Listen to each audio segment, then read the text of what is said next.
Theophilus Eugene Bull Connor was the Commissioner of Public Safety for the city of Birmingham, Alabama, during the American Civil Rights Movement. His office gave him responsibility for administrative oversight of the Birmingham Fire Department and the Birmingham Police Department, which had their own chiefs.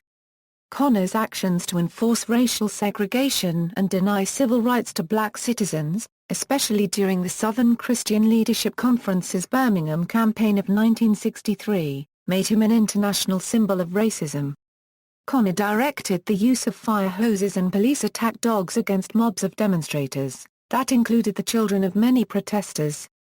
These tactics backfired when the spectacle of the brutality broadcast on national television served as one of the catalysts for major social and legal change in the southern United States and contributed to passage by the United States Congress of the Civil Rights Act of 1964. Early career: born in 1897 in Selma, Alabama, Connor entered politics as a Democrat in 1934, winning a seat in the Alabama House of Representatives. As a legislator he supported populist measures and pro-union issues. He voted for extending the poll tax and against an anti-sedition bill meant to stifle union activity. He did not stand for a second term in 1936, instead running for Commissioner of Public Safety for the city of Birmingham. In 1936, Connor was elected to the office of Commissioner of Public Safety, beginning the first of two stretches that spanned a total of 26 years. Connor's first term ended in 1952, but he resumed the post 4 years later. In 1938, Connor became a candidate for governor of Alabama. He announced he would be campaigning on a platform of protecting employment practices, law enforcement, segregation and other problems that have been historically classified as states' rights by the Democratic Party. In 1948, Connor's officers arrested U.S. Senator from Idaho, Glenn H. Taylor, the running mate of progressive presidential candidate Henry Wallace. Taylor, who had attempted to speak to the Southern Negro Youth Congress, was arrested for violating Birmingham's segregation laws. Connor's concerted effort to enforce the law was sparked by the group's reported communist philosophy, with Connor noting at the time, "There's not enough room in town for Bull and the commies."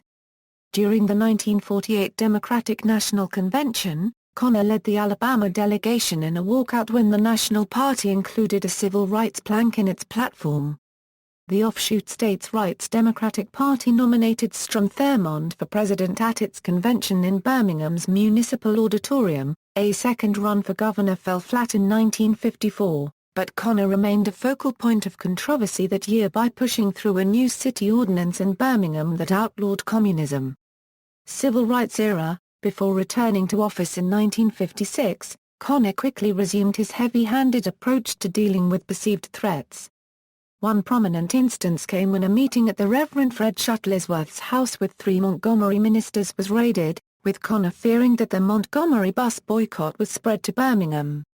The ministers were arrested for vagrancy, which did not allow a prisoner bail, nor any visitors during the first 3 days of their incarceration.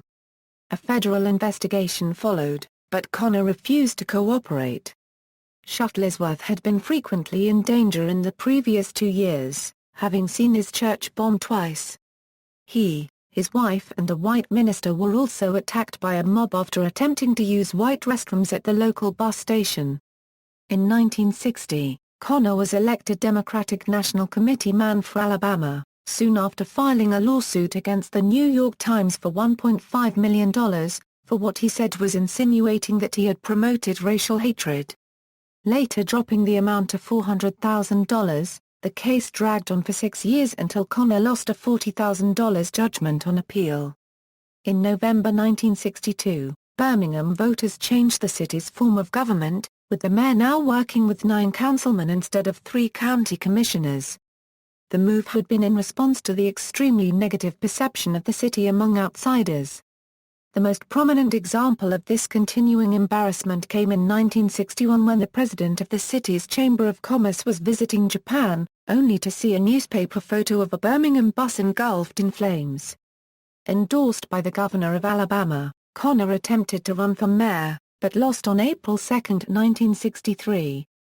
Bull and his fellow commissioners then filed suit to block the change in power, but on May 23, the Alabama Supreme Court ruled against Connor's position, ending his 23-year tenure in the post. Birmingham had voted to change from a commission form of government to a mayor-council form of government. Connor, citing a general law, contended that the change could not take effect until the October 1 following the date of the election, but the Supreme Court of Alabama held that the general law was preempted by a special law applicable only to the city of Birmingham. The day after the April election, civil rights leaders, led by Dr. Martin Luther King, Jr., began Project C in Birmingham against the police tactics used by Connor and his subordinates. King's arrest during this period would provide him the opportunity to write his famous letter from Birmingham jail. The goal of this movement was to cause mass arrests and subsequent inability of the judicial and penal systems to deal with this volume of activity. Freedom Riders and Project C. On May 2, 1961, Connor won a landslide election for his sixth term as Commissioner of Public Safety in Birmingham, Alabama. As Commissioner, Connor had administrative authority over the police and fire departments, schools, public health service and libraries. Tom King, a candidate running for mayor of Birmingham, met up with Connor on May 8, 1961, to pay respects for winning the election.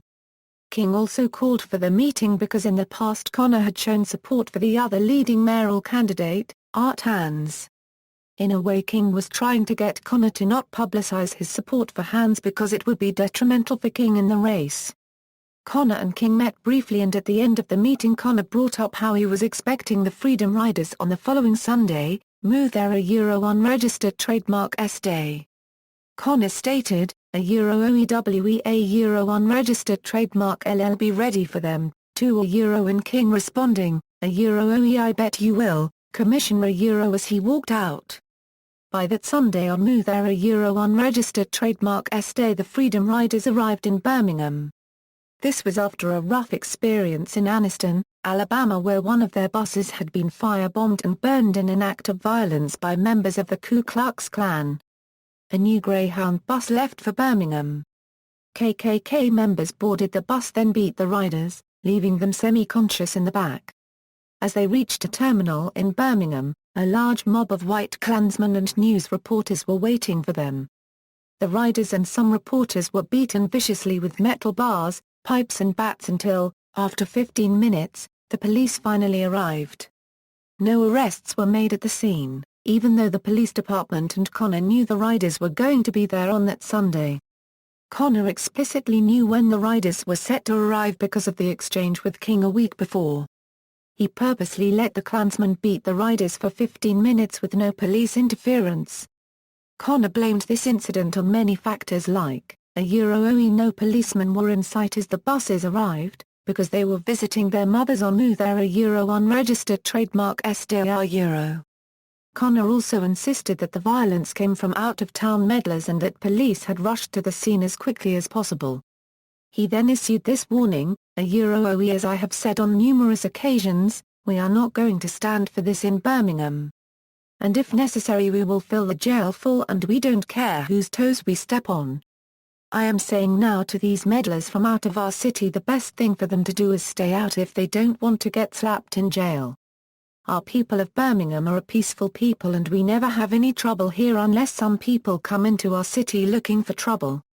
And I've never seen anyone yet look for trouble who wasn't able to find €. In 1962, Connor ordered the closing of 60 Birmingham parks rather than follow a court order to desegregate public facilities.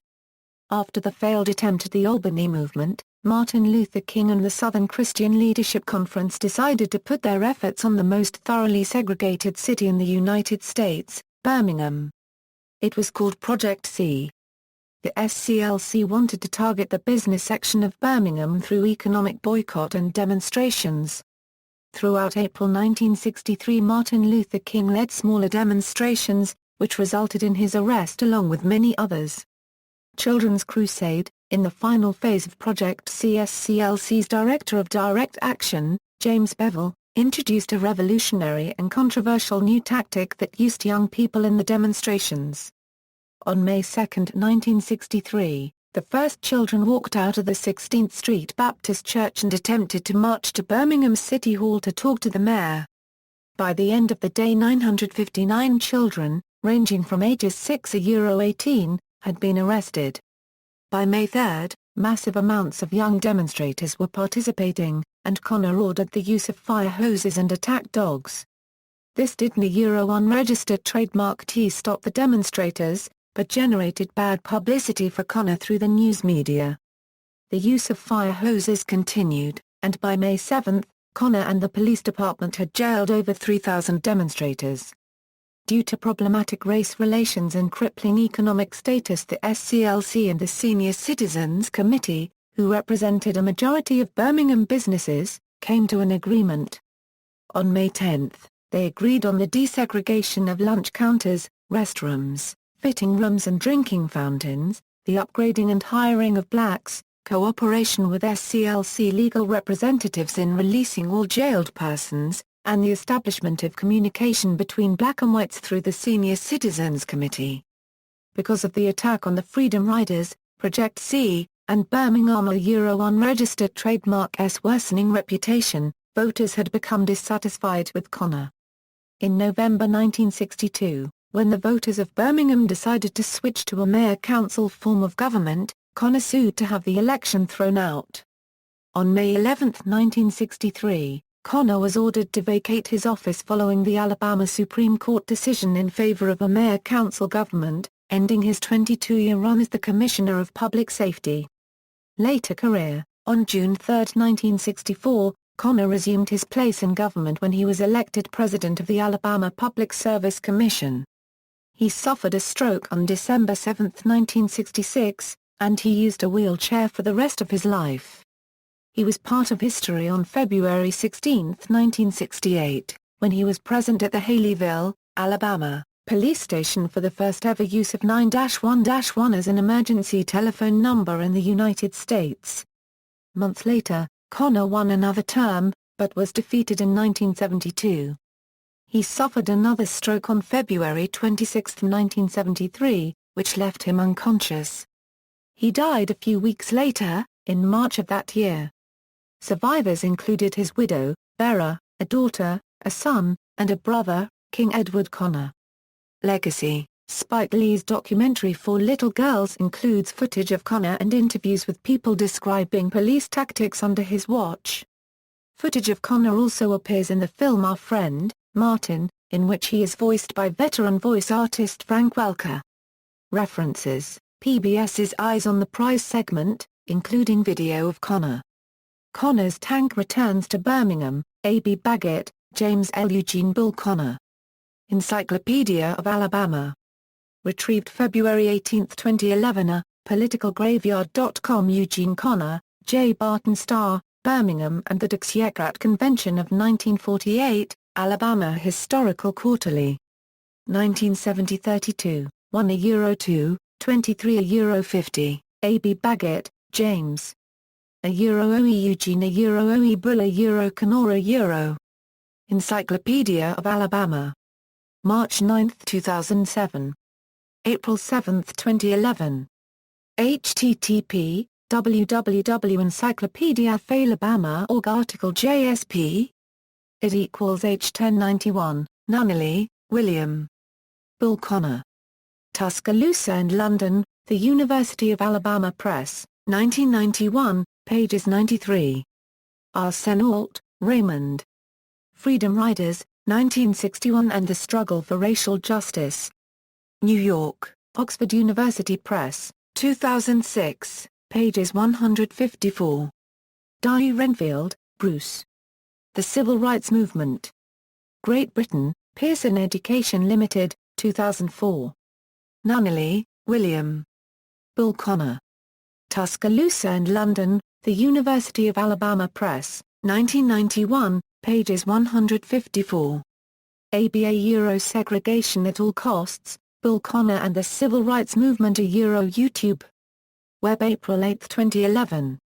http www.youtube.com/ Watch V = J9KT1Y04MGG. Nunnally, William. Bull Connor.